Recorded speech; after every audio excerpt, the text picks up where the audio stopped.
और इस वक्त की बड़ी खबर, विदाई से पहले काउंसलिंग कराने पहुंची दुल्हन। नई नवेली दुल्हन ने काउंसलिंग कराने पहुंची है। शिक्षक भर्ती के लिए हो रही काउंसलिंग में इस बार रोचक मामले सामने आ रहे हैं।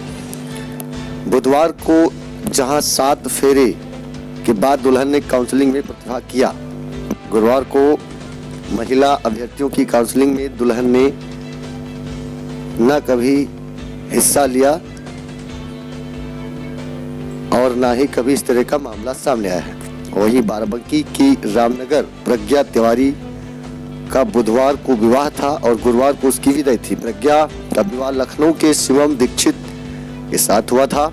विदाई से पहले दुल्हन के जोड़े में ही प्रज्ञा गोंडा बीएससी दफ्तर पहुंची।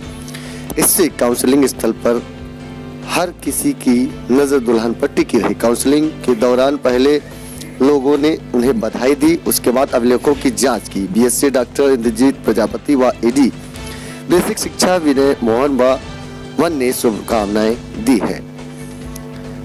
करीब 515 महिला अभ्यर्थियों ने काउंसलिंग कराई है। शिक्षक भर्ती के लिए जिले में 1212 पदों पर सहायक अध्यापकों का चयन हुआ है, जिसके लिए चयनितों की काउंसलिंग हो रही है। बुधवार को शुरू हुई काउंसलिंग में पहले दिन पुरुष शिक्षकों की अभिलेख जमा कराए गए और गुरुवार को महिलाओं की काउंसलिंग की थी।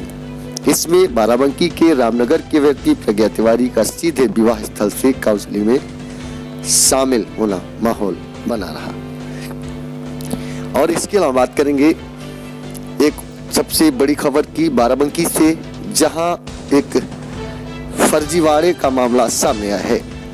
रिश्तेदारों ने मिलकर मानसिक विक्षिप्त महिला को अपहृत कर करीब 81 लाख रुपए अपने खाते में ट्रांसफर करवा लिए, ऐसा आरोप पुत्र द्वारा लगाया गया है। वहीं 8 लाख रुपए बैंक मैनेजर ने रकम वापस कराई है। बची रकम को कोर्ट के आदेश पर फ्रीज कर दिया गया है। यानी जिले में लगातार चोरी, टप्पेबाजी और फ्रॉड जैसी बड़ी वारदातें सामने आ रही हैं, जिन्हें बदमाशों द्वारा अंजाम देने के बाद पुलिस वहां पहुंचकर केवल हवा में तीर चलाती है। कुछ वारदातों में पुलिस को सफलता भी मिलती है, लेकिन यहाँ एक गंभीर प्रकरण में सब कुछ पुलिस के सामने मौजूद होने के बावजूद भी उसमें कार्रवाई करने के बजाय लीपापोती की जा रही है। सबसे हैरानी की बात तो यह है कि जांच कर रहे दरोगा की भूमिका पर भी सवाल उठ रहे हैं।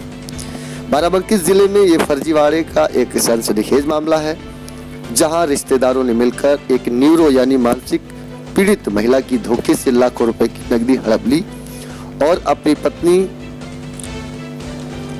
और बेटियों के खाते में रकम जमा करा ली है। जानकारी के अनुसार यह पूरा मामला सतरिक थाना क्षेत्र की बंदगीपुर का है। इस प्रकरण में जांच कर रहे दरोगा की भूमिका संदेह के घेरे में है।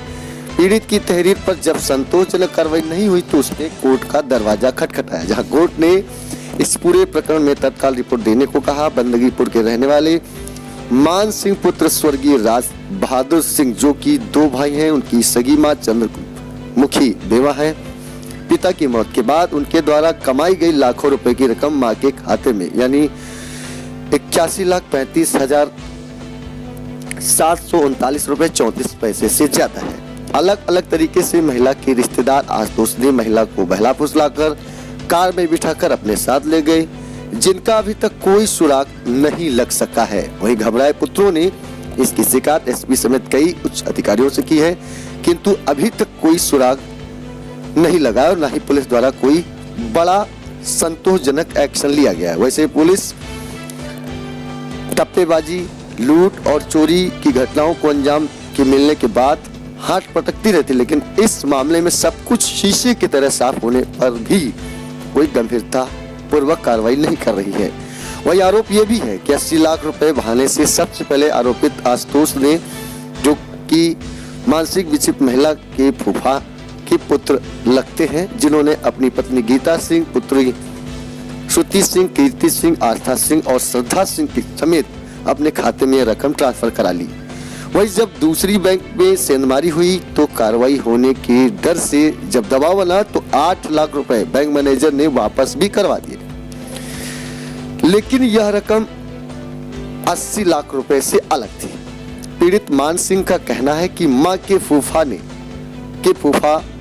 के लड़के ने पिता की मौत के बाद पिता की 80 लाख रुपए से ज्यादा रुपए मां के साथ ज्वाइंट अकाउंट खुलवाए, फिर पैसे वापस नहीं किए, अपने खाते में ट्रांसफर छल पूर्वक करा लिए। बड़ी और अहम खबर इसके साथ ही लखनऊ में मकान को भी अपने नाम करवा लिया है। मां को अपहृत करते हुआ उनकी जितनी भी संपत्ति है सब पुलिस से मिलकर अपने नाम करवाने की कोशिश कर रहे हैं। पीड़ित पुत्र मान सिंह का कहना है कि दरोगा अरुण कुमार मिश्रा जो इस मामले की विवेचना कर रहे थे, आरोपी आशुतोष सिंह के साथ होटल में उनका वीडियो चाय पीते हुए साफ साफ देखा जा सकता है, लेकिन उनकी मां का कोई अता पता अभी तक नहीं लग सका है। इससे प्रतीत होता है कि उनकी मां के साथ कोई अप्रिय बड़ी घटना घटित हो सकती है।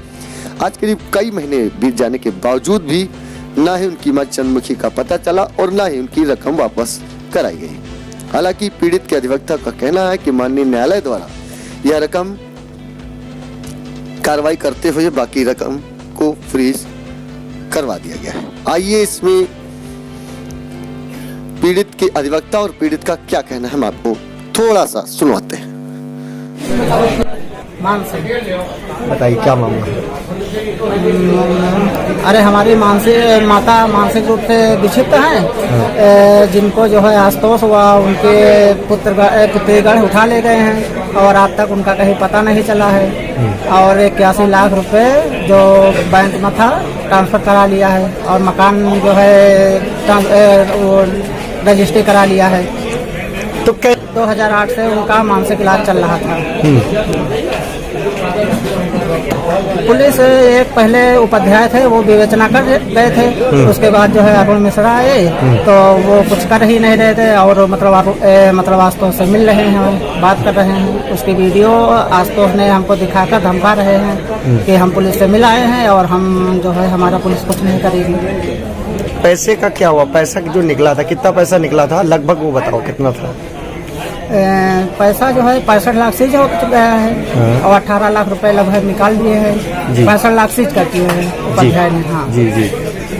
तो ऐसा क्यों किया? वो लोग कौन है जिन्होंने ऐसा किया? आशुतोष कौन है? आशुतोष हमारे मतलब माता के फुफेरे भाई हैं। अच्छा, तो इनका ये क्यों ऐसा किए? मतलब इनका कोई अधिकार है क्या इसमें? आपकी जमीन अधिकार इनका कोई नहीं है। अब वो हमारे घर से आना जाना उनका ज्यादा था, पिताजी थे।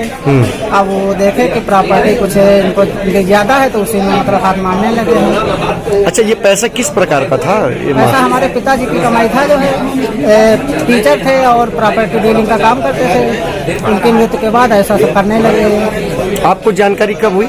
हमको जानकारी हुई, मतलब पैसे की तो जानकारी थी लेकिन हमको जानकारी हुई जो है जब मतलब यहाँ से उठा ले गए तो हम खाता मतलब पता लगाने लगे तो पता चला कि मतलब अपना अकाउंट ज्वाइंट करा लिया है। तो जब वहाँ गए बैंक में तो पैसा सब इन्होंने मतलब ट्रांसफर कर लिया अपनी लड़कियों के नाम। कुल कितने खाते थे माँ के आपके? मतलब कितने खाते थे? खाते तो मतलब जो थे वो ये इस खाते में ज्वाइंट करा के पैसा सब निकाल के इसी में डाल लिया। उसके बाद इस पैसे को निकाल के मतलब अपनी लड़कियों के नाम कर दिया। और कोई निराला नगर में आपने बताया कोई पैसा? निराला नगर में पिताजी के नाम पैसा था। कौन सी बैंक थी वो? स्टेट बैंक, भारतीय स्टेट बैंक। उसमें कैसे पैसे निकाले? उसमें जो है मतलब आयुष प्रमाण पत्र बना के और मतलब जो भाई के साइन करा लिए और हमारे साइन नहीं करे, हमारी साइन बना के और पैसा निकाल लिया। माता के मतलब अकाउंट में गया, उसके बाद पैसा निकल गया। जब हमको दिसंबर में मालूम हुआ तो हमने मैनेजर को मतलब पत्र लिखा तो मैनेजर ने पैसा वापस कर मतलब उनसे मंगा के हम लोगों को तीनों लोगों को मतलब बांट दिया। 8 लाख रुपए बांट दिया।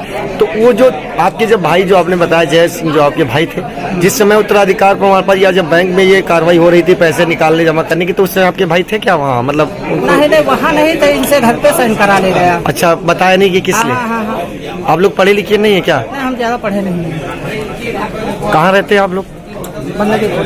कौन थाना लगता है? इनका मानसिक संतुलन ठीक भी नहीं है तो वो जान नहीं पाई और सह खातेदार बन के इनका सारा पैसा हड़प लिया। ये है मामला। उसमें कार्रवाई आप लोगों ने क्या करवाई अभी तक? हमने कार्रवाई अभी तक तो ये है कि न्यायालय से मुकदमा दर्ज करा दिया है और विवेचना प्रचलित है, जिसमें ना तो अभी तक गिरफ्तारी किया है और ना ही बरामदगी माँ की किया है। माँ इनकी कहा है कुछ जानकारी? अभी तक कोई जानकारी नहीं हुई। काफी खोजबीन भी वादी मुकदमा कर रहा है, अभी भी कर रहा है, लेकिन अभी तक पता नहीं चल सका कि कहाँ है। आपने पुलिस विभाग से कोई इसकी कंप्लेन वगैरह की है क्या? जी हाँ, इसकी कंप्लेंट मैंने प्रोग्रेस रिपोर्ट संबंधित कोर्ट में डाला है, जिसमें बरामदगी और गिरफ्तारी से संबंधित मैंने आख्या मांगी है कि मुझे अवगत कराया जाए। पता नहीं, हो सकता उसकी हत्या भी हो गई हो, अभी ये भी पता नहीं हो सकता है। मिल नहीं रही है अभी तक जब कोर्ट आई नहीं है, देखा नहीं किसी ने, तो क्या बताया जाए। अच्छा, आपने बताया कि वीडियो उनका मिला हुआ है, तो उसमें क्या वीडियो में आप लोगों ने दिखाई दे रहा वीडियो में ये सुनाई पड़ रहा है, देखा जा रहा है कि अभियुक्त और दरोगा जी आमने सामने बैठे हैं और बातचीत हो रही है, खाया पिया जा रहा है, और इससे ये साबित होता है कि संबंधित पुलिस जो है, विवेचक है? कौन है विवेचक, कौन है? विवेचक इसमें अरुण कुमार मिश्रा जी शायद हैं, और दिखाई भी पड़ रहे हैं वीडियो में, बैठे हैं, मुलजिम भी सामने उनके बैठा है, दिखाई पड़ रहा है। इससे ये मालूम हो रहा है कि मिली भगत।